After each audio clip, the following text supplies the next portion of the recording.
Hello everyone, welcome back to new video. तो दोस्तों, हम पहुंच चुके हैं अपने प्रैक्टिस सेट नंबर 4 में। तो आज हम लोग जानेंगे उत्तराखंड वन संस्थान के बारे में। 100 से भी ज़्यादा यहाँ पर एमसीक्यू आप लोगों के लिए बने हुए हैं। तो चलिए कमेंट में बताना आप लोगों ने 100 में से कितने सही जवाब आप लोगों को पता थे। तो सबसे पहले बात करेंगे उत्तराखंड के वन्य जीव विहार और राष्ट्रीय उद्यान से।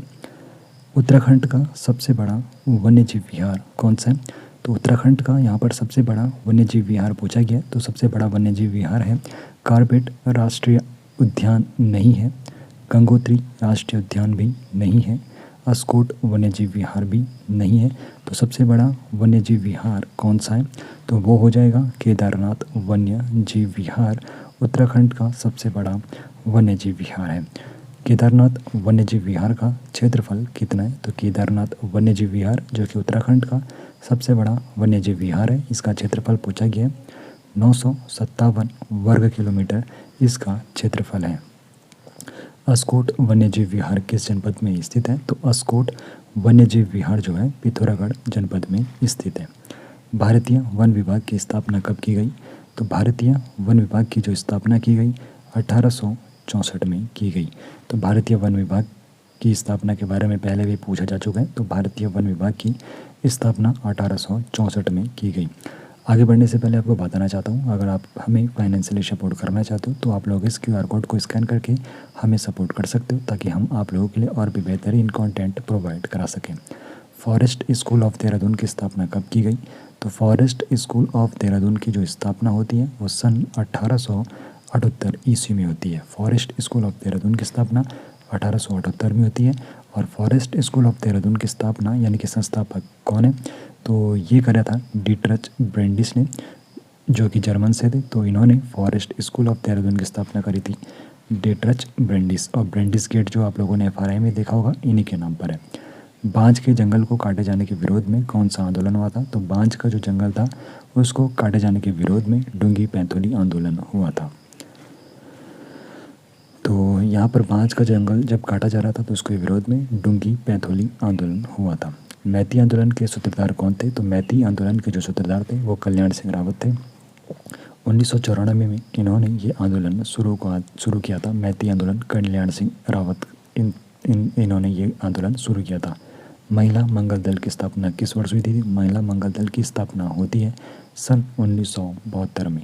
तो महिला मंगल दल की स्थापना कब होती है? सन 1972 में। किस आंदोलन को द राइट लिवलीहुड अवार्ड से सम्मानित किया गया था?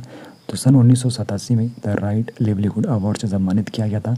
तो वो चिपको आंदोलन था जिसको 1987 में द राइट लिवलीहुड अवार्ड से सम्मानित किया गया। रेणी गांव की महिलाओं का नेतृत्व 1974 में किसने किया? तो रेणी गांव की जो महिलाएं थी उनका नेतृत्व 1974 में गौरा देवी ने करा था। पानी रखो आंदोलन के सूत्रधार कौन है? तो पानी रखो आंदोलन के जो सूत्रधार है वो सच्चिदानंद भारती है। 1980 के दशक में इन्होंने पानी रखो आंदोलन की शुरुआत करी थी। तो सच्चिदानंद भारती पानी रखो आंदोलन के सूत्रधार है। भारत का प्रथम राष्ट्रीय उद्यान कौन सा है? तो राष्ट्रीय उद्यान यहाँ पर भारत का पूछा गया है। तो पहला जो राष्ट्रीय उद्यान है वो कार्बेट राष्ट्रीय उद्यान है। भारत का पहला राष्ट्रीय उद्यान कौन सा है? तो कार्बेट राष्ट्रीय उद्यान भारत का पहला राष्ट्रीय उद्यान है। नंदा देवी राष्ट्रीय उद्यान को यूनेस्को द्वारा विश्व विरासत की सूची में कब शामिल किया गया? तो नंदा देवी जो कि राष्ट्रीय उद्यान है तो यूनेस्को के द्वारा इसको 1988 में विश्व विरासत की सूची में शामिल किया गया। और फूलों की जो घाटी है तो उसको 2005 ईस्वी में शामिल किया गया था। तो यहाँ से 1988 सही जवाब हो जाएगा। फूलों की घाटी की खोज किसने करी? सन 1931 में। फूलों की घाटी की जो खोज होती है सन 1931 में फ्रैंक स्माइथ ने फूलों की घाटी की खोज करी थी। फूलों की घाटी राष्ट्रीय उद्यान की स्थापना कब हुई? तो फूलों की घाटी राष्ट्रीय उद्यान की जो स्थापना होती है सन 1982 में फूलों की घाटी राष्ट्रीय उद्यान की स्थापना होती है। उत्तराखंड का सबसे बड़ा राष्ट्रीय उद्यान यहाँ पर पूछा गया है। तो उत्तराखंड का सबसे बड़ा जो राष्ट्रीय उद्यान है वो गंगोत्री राष्ट्रीय उद्यान है। 2390 वर्ग किलोमीटर इसका क्षेत्रफल है। कार्बेट राष्ट्रीय उद्यान का क्षेत्रफल कितना है? तो कार्बेट का यहाँ पर पूछा गया है तो 520.82 वर्ग किलोमीटर कार्बेट राष्ट्रीय उद्यान का क्षेत्रफल है। किस राष्ट्रीय उद्यान का पूर्व नाम रामगंगा राष्ट्रीय उद्यान था? तो यहाँ पर पूछा गया है उस राष्ट्रीय उद्यान का नाम जिसका पूर्व नाम रामगंगा राष्ट्रीय उद्यान था। तो वो कार्बेट राष्ट्रीय उद्यान था जिसका पूर्व नाम रामगंगा राष्ट्रीय उद्यान था। भारतीय वन सर्वेक्षण FSI की स्थापना कब हुई थी? तो भारतीय वन सर्वेक्षण की स्थापना का वर्ष पूछा गया तो सन 1981। 1981 में भारतीय वन सर्वेक्षण यानी कि FSI की स्थापना हुई थी सन 1981 में। कांचुला खर किसके लिए प्रसिद्ध है? तो कांचुला खर का जो है कस्तूरी मृग और प्रजनन केंद्र के लिए, कस्तूरी मृग प्रजनन केंद्र के लिए प्रसिद्ध है। तो कांचुला खर किस जनपद में आता है? तो ये चमोली जनपद में आता है। फॉरेस्ट रिसर्च इंस्टीट्यूट कहाँ स्थित है? तो फॉरेस्ट रिसर्च इंस्टीट्यूट ये देहरादून जनपद में स्थित है। भारतीय वन संशोधन अधिनियम 2017 में किस पौधे को वृक्ष की श्रेणी से हटाकर घास की श्रेणी में रखा गया था? तो ये बांस का वृक्ष था जिसको 2017 में वन संशोधन अधिनियम के तहत घास की श्रेणी में रखा गया। भारत की पहली वन नीति कब लागू हुई थी? तो भारत के संदर्भ में पहली जो वन नीति लागू हुई थी सन 1894 ईस्वी में हुई थी। भारत की जो पहली वन नीति हुई थी लागू वो सन 1894 ईस्वी में भारत की पहली वन नीति लागू हुई थी सन 1894 में। उत्तराखंड में वन पंचायतों का गठन कब किया गया? तो उत्तराखंड में जो वन पंचायतों का गठन होता है 1931 में उत्तराखंड में वन पंचायतों का गठन होता है। प्रोजेक्ट टाइगर की शुरुआत कब होती है? तो अप्रैल 1973 में प्रोजेक्ट टाइगर की स्थापना होती है। और उत्तराखंड में जो दूसरा प्रोजेक्ट टाइगर है तो वो 2015 में राजाजी राष्ट्रीय जो उद्यान है तो उसको शामिल किया गया था। अब उत्तराखंड के लोक नृत्य, लोकगीत और वाद्य यंत्रों से कुछ सवाल। हारुल नृत्य किस जनजाति का प्रमुख नृत्य है? तो हारुल जो नृत्य है ये जौनसारी जनजाति का प्रमुख नृत्य है। किस नृत्य में रामतुल्ला वाद्य यंत्र जो है अनिवार्य रूप से बजाया जाता है? तो ये हारुल नृत्य में रामतुल्ला वाद्य यंत्र बजाया जाता है जो कि जौनसारियों का एक प्रमुख त्यौहार है। विवाहित कन्याओं के पहली बार मायके आने पर कौन सा नृत्य किया जाता है? तो विवाहित कन्याएं जो पहली बार मायके आती है तो वो थड़िया नृत्य करती है। तो विवाहित कन्याओं के पहली बार मायके आने पर थड़िया नृत्य किया जाता है। भगवाल के अवसर पर कौन सा नृत्य किया जाता है? तो इस प्रश्न को एक बार आप लोग क्रॉस वेरीफाई कर लीजिए और अपना जवाब मुझे कमेंट सेक्शन में बताना। तो भगवाल के अवसर पर कौन सा नृत्य किया जाता है ये आप लोग मुझे कमेंट में बताओगे। कुमाऊं में झोला नृत्य को गढ़वाल में किस नाम से जाना जाता है? तो कुमाऊं में जो झोला नृत्य है उसको गढ़वाल में चांचरी नाम से जाना जाता है। तो कुमाऊं में झोला नृत्य को गढ़वाल में चांचरी नृत्य नाम से जाना जाता है। तलवार और ढाल लेकर किया जाने वाला युद्ध शैली का नृत्य कौन सा है? तो तलवार और ढाल लेकर जो युद्ध किया जाता है तो उस युद्ध शैली का जो नाम है वो है शरो नृत्य। तो शरो नृत्य तलवार और ढाल लेकर किया जाने वाला एक युद्ध शैली नृत्य है शरो नृत्य। तो भोटिया जनजाति में जो शरो नृत्य है उसको किस नाम से जाना जाता है? तो भोटिया जो जनजाति है उसमें शरो नृत्य को पौना नृत्य के नाम से जाना जाता है। और कुमाऊं में शरो नृत्य को छोलिया के नाम से जाना जाता है। तो शरो नृत्य को कुमाऊं में छोलिया नृत्य और भोटिया में पौना नृत्य के नाम से जाना जाता है। बांस के डंडों पर संतुलन बनाकर किया जाने वाला नृत्य कौन सा है? तो बांस के डंडों पर संतुलन बनाकर जो नृत्य किया जाता है वो लांगवीर नृत्य है। तो बांस के डंडों पर संतुलन बनाकर किया जाने वाले नृत्य का नाम क्या है? लांगवीर नृत्य। लांगवीर नृत्य किस क्षेत्र का प्रमुख नृत्य है? तो लांगवीर जो नृत्य है ये गढ़वाल क्षेत्र का एक प्रमुख नृत्य है। हिल यात्रा में कौन सा नृत्य किया जाता है? तो हिल यात्रा में जो नृत्य किया जाता है वो है मुखौटा नृत्य। बैरगी गीत किस प्रकार का गीत है? तो बैरगी जो गीत है एक प्रकार का तर्क प्रधान ये गीत है। बैरगी गीत किस प्रकार का गीत है? तो बैरगी गीत एक प्रकार का तर्क प्रधान गीत है। टिहरी और रवाई क्षेत्र में पेड़ों के नीचे गाया जाने वाला गीत कौन सा है?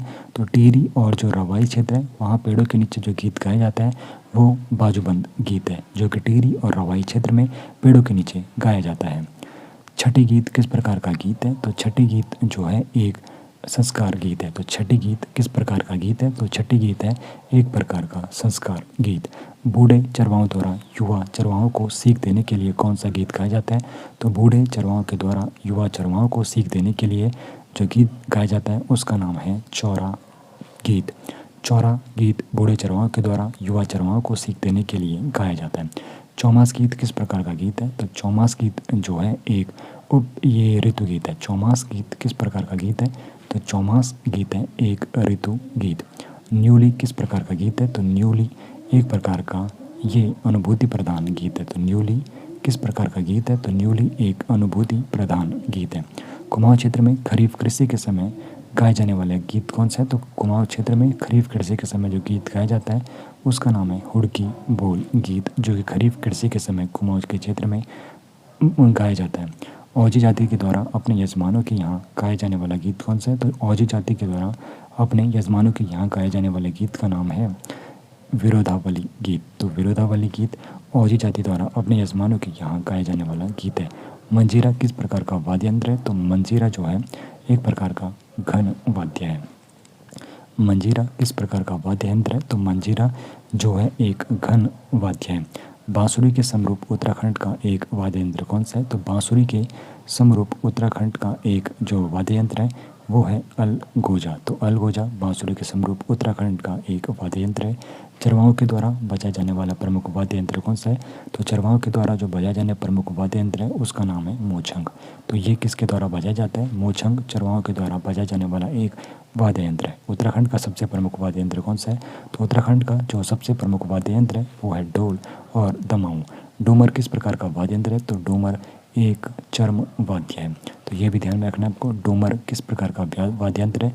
तो डूमर एक चर्म वाद्य यंत्र है। हारोल नृत्य में अनिवार्य रूप से बजाया जाने वाला वाद्य यंत्र कौन सा है? तो वो है रामतुला। ठुलो ठुसको या ठुल खेल क्या है? तो ठुलो ठुसको या ठुल खेल एक प्रकार का है पहाड़ी रामायण। ठुलो ठुसको या ठुल खेल एक प्रकार की पहाड़ी रामायण है। अब बात करेंगे उत्तराखंड के कुछ प्रमुख राष्ट्रीय व राज्य स्तरीय संस्थान के बारे में। तो भारतीय पशु चिकित्सा अनुसंधान संस्थान कहाँ स्थित है? तो भारतीय पशु चिकित्सा अनुसंधान संस्थान ये नैनीताल जिले में स्थित है। FRI किस स्थान पर है? तो ये देहरादून में है। स्थापना कब हुई? 1906 में स्थापना हुई और डीम्ड यूनिवर्सिटी का दर्जा 1991 में मिला। उत्तराखंड लोक कला संस्थान कहाँ स्थित है? तो उत्तराखंड जो लोक कला संस्थान है ये अल्मोड़ा जिले में स्थित है। राज्य पुलिस प्रशिक्षण संस्थान की स्थापना कब हुई? सन 2011 में राज्य पुलिस प्रशिक्षण संस्थान की स्थापना हुई। कहाँ पर है ये आपको मुझे कमेंट में बताना है। भारतीय सुदूर संवेदन संस्थान कहाँ स्थित है? तो भारतीय सुदूर संवेदन संस्थान ये देहरादून में स्थापना 1966 में होती है।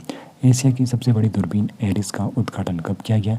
तो एशिया की सबसे बड़ी दूरबीन कहाँ है? एरिस में। और इसका उद्घाटन कब किया गया? तो ये 2016 में एशिया की सबसे बड़ी दूरबीन का उद्घाटन किया गया। भारतीय प्रौद्योगिकी संस्थान IIT को जो भारतीय प्रौद्योगिकी संस्थान IIT रुड़की है इसको IIT का दर्जा कब मिला? सन 2001 में इसको IIT का दर्जा मिला। हिमालय नक्षत्र वेधशाला कहाँ स्थित है? तो हिमालय जो नक्षत्र वेधशाला है ये देवप्रयाग में स्थित है। इंदिरा गांधी राष्ट्रीय वन अकादमी देहरादून में स्थित है। इसकी स्थापना 1987 में होती है। इंदिरा गांधी राष्ट्रीय वन अकादमी की स्थापना 1987 में होती है और ये देहरादून में है। राष्ट्रीय प्रौद्योगिकी संस्थान NIT श्रीनगर गढ़वाल में है। भारतीय प्रबंधन संस्थान कहाँ स्थित है? तो IIM ये काशीपुर उधम सिंह नगर में स्थित है। और गो विज्ञान एवं प्रौद्योगिकी संस्थान कहाँ स्थित है? तो गो विज्ञान एवं प्रौद्योगिकी संस्थान ये पशुलोक ऋषिकेश में है। उत्तराखंड बोली भाषा संस्थान की स्थापना कब हुई थी? तो उत्तराखंड बोली भाषा संस्थान की जो स्थापना होती है वो सन 2016 में होती है। तो 2016 में उत्तराखंड बोली भाषा संस्थान की स्थापना हुई थी। उत्तराखंड राज्य कैंसर संस्थान कहाँ प्रस्तावित है? तो उत्तराखंड राज्य जो कैंसर संस्थान है ये हल्द्वानी में क्या है? प्रस्तावित है। नेहरू पर्वतारोहण संस्थान किस जनपद में है? तो नेहरू पर्वतारोहण जो संस्थान है ये उत्तरकाशी जनपद में स्थित है। उत्तराखंड राजकीय विधि कॉलेज कहाँ स्थित है? तो उत्तराखंड का जो राजकीय विधि कॉलेज है ये गोपेश्वर में स्थित है। लाल बहादुर शास्त्री राष्ट्रीय अकादमी की स्थापना कब हुई थी? सन 1959 को लाल बहादुर शास्त्री राष्ट्रीय अकादमी की स्थापना हुई थी। जड़ी बूटी एवं विकास संस्थान की स्थापना कब हुई? तो जड़ी बूटी शोध एवं विकास संस्थान की स्थापना कब हुई थी? सन 1989 को। सन 1989 को जड़ी बूटी शोध एवं विकास संस्थान की स्थापना हुई थी। जड़ी बूटी शोध एवं विकास संस्थान कहाँ स्थित है? तो ये गोपेश्वर चमोली में है। स्थापना कब हुई? सन 1989 में। अब कुछ अतिरिक्त प्रश्न आप लोगों के लिए, तो कौन सा राष्ट्रीय उद्यान टाइगर रिजर्व भी है? तो इनमें जो दिए गए हैं उसके अनुसार कार्बेट राष्ट्रीय उद्यान टाइगर रिजर्व भी है। छोलिया नृत्य किस शैली का नृत्य है? तो छोलिया जो नृत्य है एक युद्ध शैली का नृत्य है। भारतीय प्रबंधन संस्थान उधम सिंह नगर की जो स्थापना है तो कब हुई थी? जो काशीपुर में है सन 2011 में। नंदा देवी बायोस्फीयर रिजर्व क्या है? तो ये एक प्रकार का जैव आरक्षित क्षेत्र है। पाटा साटा क्या है? तो एक प्रकार का ये एक लोक गीत है। चामफुली क्या है? तो चामफुली एक प्रकार का नृत्य है। नागपणी, हंसला और घूमकर क्या है, तो नागपणी, हंसला और घूमकर एक प्रकार का क्या है, ये भी वाद्य यंत्र है। चिपको आंदोलन का संबंध किससे, तो ये वन संरक्षण से है। फॉरेस्ट स्कूल ऑफ देहरादून का वर्तमान नाम क्या है, वर्तमान नाम है FRI। छोला नृत्य किस क्षेत्र का है, तो झोला नृत्य ये कुमाऊं क्षेत्र में किया जाने वाला नृत्य है। चौमास गीत किस मौसम में गाया जाता है, तो ये बारिश यानी कि चौमास जिसको कहते हैं, चौमासा जिसको कहते हैं, उस वक्त किया जाने वाला गीत है। किस अधिनियम में बांस को घास की श्रेणी में रखा गया था, 2017 के भारतीय वन संशोधन अधिनियम में। कस्तूरी मृग प्रजनन केंद्र कांचूला कर किस जिले में स्थित है, चमोली गढ़वाल जिले में। बाजूबंद गीत किस क्षेत्र का है, तो ये टिहरी रवाई क्षेत्र का है, पेड़ों के नीचे गाया जाने वाला गीत है। Indian institute of remote sensing कहाँ स्थित है, सभी को पता होना चाहिए, देहरादून में स्थित है। उत्तराखंड का सबसे पुराना राष्ट्रीय उद्यान पूछा गया है, सबसे पुराना कार्बेट राष्ट्रीय उद्यान है। भारतीय प्रौद्योगिकी संस्थान रुड़की की स्थापना पूछी गई है, 2001 में भारतीय प्रौद्योगिकी संस्थान रुड़की की स्थापना हुई थी। लाल बहादुर शास्त्री अकादमी कहाँ है, तो ये मसूरी में 1959 में स्थापना होती है, सिविल सेवा प्रशिक्षण के लिए जाना जाता है। जड़ी बूटी शोध एवं विकास संस्थान की स्थापना कब होती है, 1989 में, और कहाँ है, गोपेश्वर चमोली में। कौन सा नृत्य तलवार और ढाल के साथ किया जाता है, तो सर्व नृत्य और छोले नृत्य तलवार और ढाल के साथ किया जाता है, तो यहाँ पर 100 सही जवाब हो जाएगा। अस्कोट वन्यजीव विहार किस जानवर के लिए प्रसिद्ध है, तो कस्तूरी मृग के लिए प्रसिद्ध है, कहाँ है, पिथौरागढ़ में।